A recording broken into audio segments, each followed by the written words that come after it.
Back SX Nifty trend ని గమనిస్తే markets positive opening మనం ఎక్స్పెక్ట్ చేయొచ్చు. ప్రస్తుతం అనలిస్ట్ డి ప్రసాద్ గారు టెలిఫోన్ లైన్ లో ఢిల్లీ నుంచి సిద్ధంగా ఉన్నారు. Prasad garu good morning. Good morning Vasanth garu. So unexpected rally గమనించాం నిన్న. ఇవాళ అదే ర్యాలీ సస్టైన్ అవుతుంది అనుకుంటున్నారా? టీసీఎస్ విప్రో రిజల్ట్స్ ఎలా అనలైజ్ చేస్తారు? I think TCS market expectations కంటే డెఫినెట్లీ బెటర్ గా వచ్చింది. విప్రో కొంచెం డిసప్పాయింట్మెంట్ గా ఉంది, మార్కెట్ ఎక్స్పెక్టేషన్స్ కంటే బిలో వచ్చింది. సో ఒక కంపెనీ బాగా వచ్చింది, ఒక కంపెనీ బాగా రాలేదు. కానీ వీటిలో టీసీఎస్ మీద అంటే నిఫ్టీలో వెయిటేజ్ ఎక్కువ ఉంది, విప్రో వెయిటేజ్ అంతా నిఫ్టీలో లేదు. సో అంత తేడా పడుతుంది విప్రో రిజల్ట్ వల్ల. ఓకే అండి. సో ఇండెక్స్ సంబంధించి ఎటువంటి మూవ్మెంట్స్ ఎక్స్పెక్ట్ చేస్తున్నారు వాళ్ళ ఇంట్రాడేలో? ఐ థింక్ ఇండెక్స్ కొంచెం మార్జినల్లీ మీద వెళ్తుంది. I think overall still I think 6,000 6,300 band లో ట్రేడ్ అవుతుంది.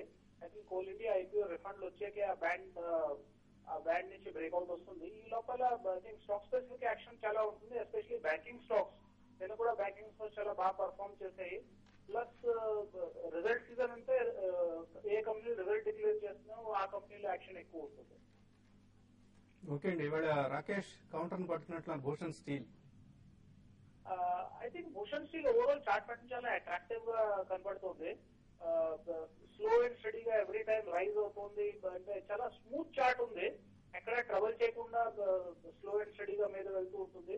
అగైన్ 528, 529 ఒక స్ట్రాంగ్ రెసిస్టెన్స్ ఏరియా ఉంది. ఆ లెవెల్ బ్రేక్ అయితే అందుకని 531 మీద కొట్టే I think 565, 570 1 month plus trading రెండు కాంబినేషన్స్ లో ఐడియల్ స్టాక్ అనిపిస్తుంది. Investment bet because auto sector కి సప్లై చేస్తారు వీళ్ళు. So auto sector overall next 2-3 years చాలా బులిష్ గా ఉంది. టెక్నికలీ కూడా 530 మీద స్ట్రాంగ్ బ్రేక్అవుట్ వస్తుంది, అందుకని ఇవాళ భూషణ్ స్టీల్ రికమెండ్ చేశాను. అలాగే పోస్ట్ కోల్ ఇండియా ఐపీఓ ఎటువంటి టార్గెట్స్ మీరు నిఫ్టీ కానీ సెన్సెక్స్ కానీ ఇండికేట్ చేస్తారు next 1 to 2 months? I think 6359 cross అవుతే 67, 6800 వరకు ఈజీలీ మనం వెళ్ళొచ్చు. కానీ ఐ థింక్ అది అవ్వడం కొంచెం టైం పడుతుంది. ఐ థింక్ అంత ఇన్ఫాక్ట్ ఈవెన్ మార్కెట్ కి హెల్దీ కూడా ఉంటుంది, బికాజ్ అంత ఫాస్ట్ రైజ్ రావడం మంచిది కాదు. ఈ లెవెల్లో కొంచెం కన్సాలిడేట్ అయ్యి ఆ మీద వెళ్తే డెఫినెట్లీ వస్తుంది. కానీ నా టార్గెట్ అరౌండ్ 6700 ఉంది. అది 6359 లెవెల్ క్రాస్ అయ్యి ఐ థింక్ 6700 ఓపెన్ టార్గెట్ ఉంది. అండ్ హై ప్రాబిలిటీ ఉంది ఆ టార్గెట్ వచ్చేయడానికి ఈ నెక్స్ట్ 2 months లో. ఓకే అండి, థ్యాంక్ యూ ప్రసాద్ గారు. అలాగే కుటుంబ నెక్స్ట్ బడ్జెట్ టైం కి ఎటువంటి టార్గెట్స్ ఎక్స్పెక్ట్ చేస్తున్నారు సెన్సెక్స్ నిఫ్టీ సంబంధించి? If nothing goes wrong closer to 7,000 ఉంటుందని చెప్పేసి అనుకుంటానండి నిఫ్టీ మాత్రం. అండ్ సెన్సెక్స్ కూడా క్లోజర్ టు అరౌండ్ 23,000 లెవెల్స్ దగ్గరికి కూడా రీచ్ అవ్వచ్చు. ఎందుకంటే మొమెంటం ఉంది మార్కెట్ లో. ఈ మొమెంటం లో ఇప్పుడు సైడ్ లైన్స్ లో ఎంత మనీ ఉంది అనేది ట్రాన్స్పరెంట్ గా కోల్ ఇండియా ఇష్యూలో తెలిసిపోయింది. దాదాపు 1.5 lakh crores money is waiting on side lines to come in to the market అనమాట. కాబట్టి attractive opportunity if at all some correction అనమాట, స్ట్రాంగ్ కరెక్షన్ వచ్చి 5900కి వచ్చినా కూడా ఒక్కసారి జంప్ చేసి ఇన్వెస్ట్ చేయడానికి కూడా చాలా మంది ఇటు ఇన్స్టిట్యూషనల్ ఇన్వెస్టర్స్ ఉన్నారు, ఇటు రీటైల్ ఇన్వెస్టర్స్ కూడా ఉన్నారని చెప్పేసి క్లియర్ గా ఎవిడెంట్ గా ఉంది. And by November first week the Coal India refunds కూడా వచ్చేస్తాయి. State Bank of India tier 2 bonds refunds కూడా వచ్చేస్తాయి. కాబట్టి by Diwali we should have lot of fireworks అనమాట. బట్ ఈ చార్ట్ ఏదైతే మనం అనుకున్నామో, ఈ రోడ్ మ్యాప్ ఏదైతే అనుకున్నామో, ఇంత హై పీక్స్ రావడానికి ఒక్కటే మేజర్ స్టంబ్లింగ్ బ్లాక్ కావచ్చు అండి, స్పీడ్ బ్రేకర్ కూడా కావచ్చు. అదేంటంటే ఈ కొత్త పబ్లిక్ ఇష్యూస్ ఏనమాట. ఎందుకంటే గవర్నమెంట్ ఆఫ్ ఇండియా కూడా కాస్త గ్రీడీనెస్ డిస్ప్లే చేయొచ్చు, డిస్ఇన్వెస్ట్మెంట్ టార్గెట్ అగ్రెసివ్ గా ఫుల్ఫిల్ చేద్దామని చెప్పేసి ఇంకా పెద్ద ఇష్యూస్ కూడా తీసుకురావచ్చు. ఎందుకంటే already Indian oil corporation 19,000 crores మేము జనవరిలోనే మాపప్ చేస్తామని చెప్పి ఇండికేషన్ ఇవ్వటం, ఇటు steel authority of India limited కూడా అనదర్ 8,000 crores మాపప్ చేస్తూ ఉంటాం. కాబట్టి అన్లెస్ ఈ మార్కెట్ సెకండరీ మార్కెట్ కి వచ్చే ఫండ్స్ ని డైవర్షన్ ఐపీఓ మార్కెట్ తీసుకుంటే కనుక డెఫినెట్లీ మనం అనుకున్న టార్గెట్స్ రీచ్ అవ్వకపోవచ్చు. But even then markets will be in a robust condition at life time highs only by the time of budget అని చెప్పేసి అనుకుంటాం. ఓకే అండి. అలాగే కోల్ ఇండియా ఐపీఓకి సంబంధించి సెబీ ఒక ఇన్స్ట్రక్షన్ ఇచ్చింది కంపెనీకి. ఎవరికైనా ఎగ్జిట్ కావాలి అనుకుంటే అప్లై చేసిన ఇన్వెస్టర్స్ లో వాళ్ళకి ఎగ్జిట్ ఆప్షన్ ఇవ్వాల్సిందిగా కోల్ ఇండియాను ఆదేశించడం జరిగింది. ఇది జస్ట్ యాజ్ ఏ రెగ్యులేటరీ లేదండి, చాలా ఇంటెన్షనల్ గా ఇచ్చారనమాట. ఎందుకంటే గ్రే మార్కెట్ లో హెక్టిక్ యాక్టివిటీ అవుతుంది కాబట్టి డెఫినెట్లీ ఏంటంటే అలాట్మెంట్ రాదు అని చెప్పేసి కొంతమంది హెచ్ఎన్ఐస్ కానీ క్యూఐబీస్ కానీ విత్డ్రా చేసుకుంటే డెఫినెట్లీ సెకండరీ మార్కెట్కి అది బెనిఫిషియల్ కూడా, అండ్ ఫండ్స్ బ్లాక్ అవ్వవు ఏఎస్బీఐ స్కీమ్ కింద. ఎందుకంటే ఏఎస్బీఐ స్కీమ్ కింద ఏంటంటే ఫండ్స్ బ్లాక్డ్ అమౌంట్ ఏదైతే ఉంటుందో అది రిలీజ్ అయిపోతుంది అనమాట the moment you withdraw the application. కాబట్టి ఆ ఎగ్జిట్ ఆప్షన్ కూడా ప్రొవైడ్ చేయమని చెప్పేసి సేబీ ఇచ్చింది. ఓకే అండి, ఒక కాలర్ లైన్ ఉన్నారు. రవీంద్ర హైదరాబాద్ నుంచి లైన్ ఉన్నారు. రవీంద్ర గారు నమస్కారం అండి. నమస్తే. SKS microfinance present conditions లో హోల్డ్ చేయవచ్చా లేక ఎగ్జిట్ కమ్మంటారా?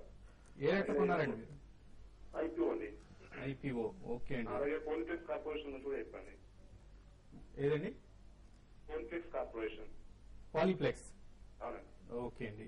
సో ఇన్ఫాక్ట్ ఎస్కేఎస్ లో అయితే మీరు ఎగ్జిట్ కావటమే బెటర్ అండి. మైక్రో ఫైనాన్స్ ఇండస్ట్రీ చాలా ఇబ్బందుల్లో ఉన్న మాట మన అందరికీ తెలుసు. ఎస్కేఎస్ సంబంధించి పర్టికులర్ రిటర్న్స్ వహిస్తాయి. ప్రిఫరబ్లీ ఎగ్జిట్ అయిపోమంటానండి. ఎందుకంటే one of the sunrise sectors, exciting sectors అని అనుకున్నాం అనమాట. బట్ వన్స్ ఏంటంటే ఇంటర్నల్స్ డిస్ప్లే అయ్యి ఓవరాల్ గా సొసైటీకే కాస్త హామ్ చేయొచ్చు ఈ సెక్టార్ అని చెప్పేసి అన్ని డెవలప్మెంట్స్ ఇప్పుడు అవుతున్నాయి కాబట్టి, and generally feel good feeling ఏదైతే ఉండిందో ఈ సెక్టార్కి అది పోయిందనమాట.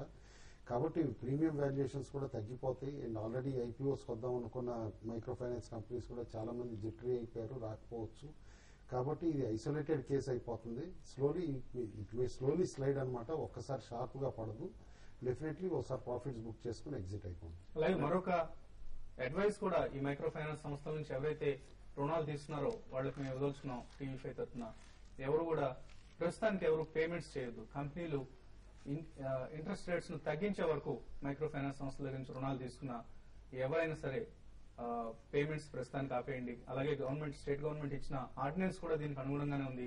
వాళ్ళందరూ రిజిస్ట్రేషన్ ప్రక్రియని పూర్తి చేసుకున్న వరకు పేమెంట్స్ నిలిపేయాల్సిందిగా గవర్నమెంట్ ఆర్డినెన్స్ లో క్లియర్ గా ఉంది. సో ప్రస్తుతానికి ఎవరు కూడా దీని గురించి ఆందోళన చెందొద్దు, గాబరా చెందొద్దు, అలాగే ఆత్మహత్యలకు పాల్పడొద్దు.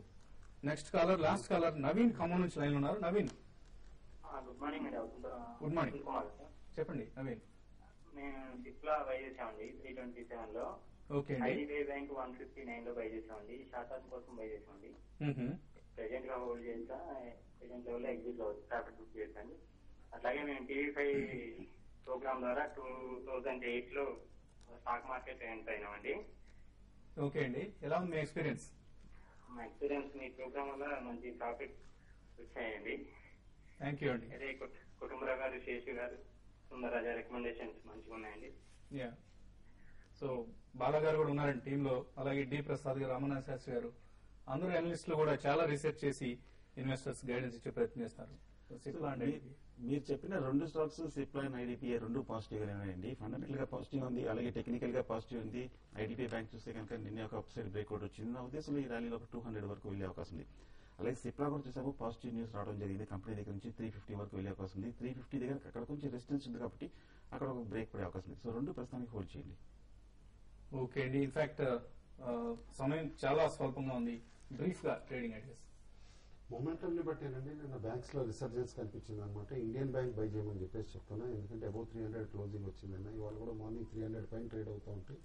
It will be a good bet. And metals కూడా after very long time started performing అనమాట, మళ్ళీ ఒక 1 వీక్ కరెక్షన్ తర్వాత. కాబట్టి హిందాల్కో కూడా న్యూ హైస్ దిశగా వెళ్తుంది కాబట్టి అబౌవ్ 213 ట్రేడ్ అవుతా ఉంటే హిందాల్కో కూడా బై చేయమని చెప్పేసి చెప్తాను. గుజరాత్ మీద పాజిటివ్ ఉంది. 144 బ్రేక్అవుట్ అయిందంటే కనుక బై చేయండి. క్లోజింగ్ కూడా స్ట్రాంగ్ గా ఉందంటే పొజిషన్ గా కన్వర్ట్ చేయండి. స్ట్రిక్ట్ గా స్టాప్ లాస్ తోటి మెయింటైన్ చేయండి. శేషు జేపీ అసోసియేట్స్ బై చేయమంటారు 130 అబౌవ్, స్టాప్ లాస్ 129, టార్గెట్ 133.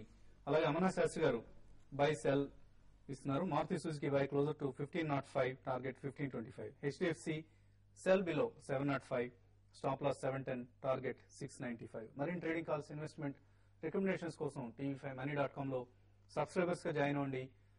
ఈ బుల్ మార్కెట్ అందిస్తున్న సువర్ణ అవకాశాలను జారవించుకోవద్దు. మన అనలిస్ట్ ఇచ్చే రెగ్యులర్ ఇన్వెస్ట్మెంట్ రికమెండేషన్స్ అలాగే trading calls, best of the trading calls గా నేను వాటిని డిస్క్రైబ్ చేస్తాను. సో ఇటువంటి కాల్స్ కోసం tv5money.com లో సబ్స్క్రైబర్స్ జాయిన్ అవ్వండి. మరొక 10 నిమిషాల్లో tv5money.com లో వెబ్ కాస్టింగ్ లైవ్ ప్రత్యక్ష ప్రసారణ కలుద్దాం.